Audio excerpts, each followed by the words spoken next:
Assalamualaikum warahmatullahi wabarakatuh. Nama saya Stefani Arianti, NRT 500120129. Kali ini saya akan menjelaskan terkait tugas di mata kuliah metode inversi dengan dosen pengampu Pak Saifuddin. Dan untuk tugas kedua ini terkait inversi nonlinear dengan metode linear.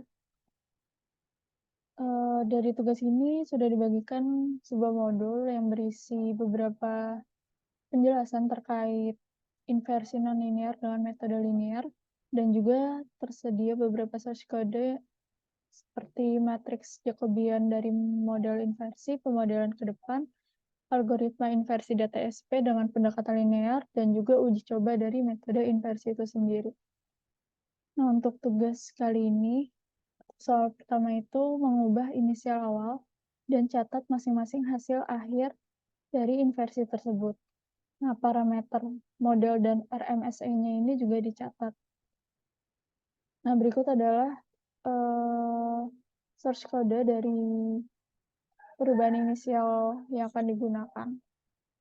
Jadi di sini itu yang diubah adalah nilai dari M0-nya, di mana saya menggunakan nilai M0-nya itu negatif 830, 0,3, 4, 30, dan 1. Nah, di sini ada beberapa aspek yang terdapat pada source code kali ini. Yang pertama itu terkait parameter model awal ini atau M0 ini diinisialisasi dengan nilai tertentu, dengan nilai yang bebas. Jadi saya menggunakan negatif 830, 0,3, 4, 30, dan 1. Terus ada parameter model akhir, ini yang disimpan dalam variabel M. Lalu juga ada plot data observasi atau FOBS. Ini ditampilkan sebagai titik-titik.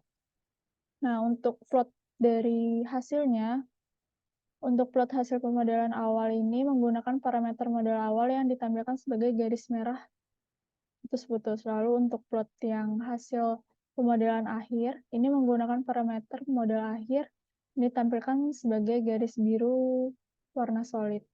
Lalu untuk garis merah putus-putus ini menggambarkan dari tren perubahan RMSE-nya. Nah, ini berikut adalah hasil dari inversinya. Nah, soal kedua itu terkait analisa dari hasil inversi nomor 1 dan menjawab kenapa hasilnya demikian. Jadi, apabila dilihat dari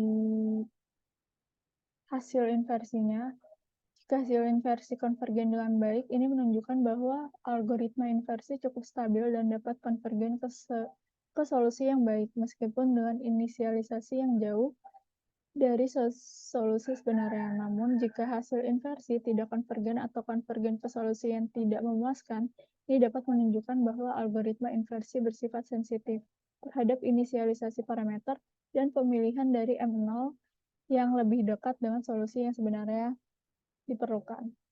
Lalu yang kedua, terkait pada source code ini, jika pemodelan awal ini berada jauh dari data konvergensi ke solusi lokal yang tidak diinginkan, hasil pemodelan akhir setelah inversi juga perlu diperhatikan. Jika pemodelan akhir ini cocok dengan data observasi, maka menunjukkan bahwa algoritma inversi ini berhasil. Lalu yang terakhir terkait RMSE, ini dapat diperhatikan pula perubahan RMSE selama iterasi. Jika RMSE ini cepat mencapai nilai minimum, ini menunjukkan konvergensi yang baik.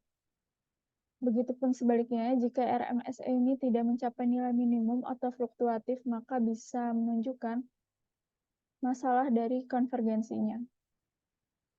Lalu juga terkait kinerja inversi ini dapat bergantung pada pemilihan parameter awal, jumlah iterasi, dan juga jenis algoritma inversi. Parameter ini juga dapat disesuaikan berdasarkan kebutuhan dan karakteristik dari data yang dihadapi.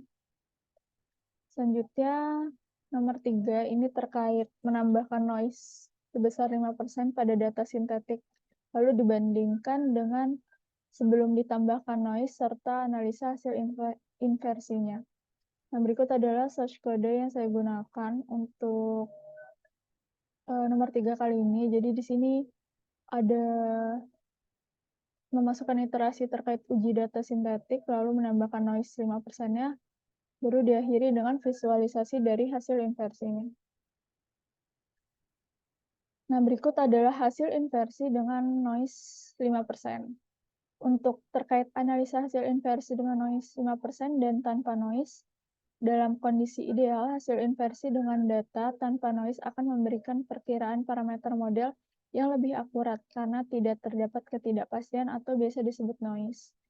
Lalu, untuk hasil inversi data yang terkena noise akan mencoba untuk merekonstruksi parameter model sejati meskipun ada ketidakpastian atau noise tersebut. Jadi plot hasil inversi untuk data observasi tanpa noise dan data observasi dengan noise ditampilkan bersama-sama dengan hasil pemodelan awal dan hasil pemodelan akhir setelah inversi. Untuk perbedaan dalam hasil inversi dapat dilihat dari sejauh mana algoritma inversi dapat menyesuaikan diri dengan ketidakpastian yang ada. Selanjutnya itu ada analisa data SP yang diberikan untuk mengidentifikasi parameter K, D, H, theta, dan Q. Berikut adalah search code yang digunakan. Jadi di sini untuk uji data sintetik ya, memasukkan data dari Excel. Ini merupakan data SP. Nah, jadi pada search code kali ini itu ada data observasi dan titik observasi ini diambil dari file Excel data SP tersebut. Lalu plot data observasi terhadap lokasi menunjukkan distribusi anomali potensialnya. Lalu terkait parameter model awal ini juga diinisialisasikan dan hasil dari pemodelan awal dan hasil pemodelan akhir setelah inversi juga ditampilkan. Selanjutnya ada plot menunjukkan perbandingan antara data observasi dengan hasil pemodelan awal dan hasil pemodelan akhir setelah inversi. Jika hasil inversi ini sesuai dengan data observasi ini menunjukkan bahwa model inversi berhasil merekonstruksi kondisi di bawah permukaan. Nah, dari data SP tersebut dihasilkan sebuah grafik. Nah, ini terkait analisanya untuk identifikasi parameter K, DH, theta, dan Q.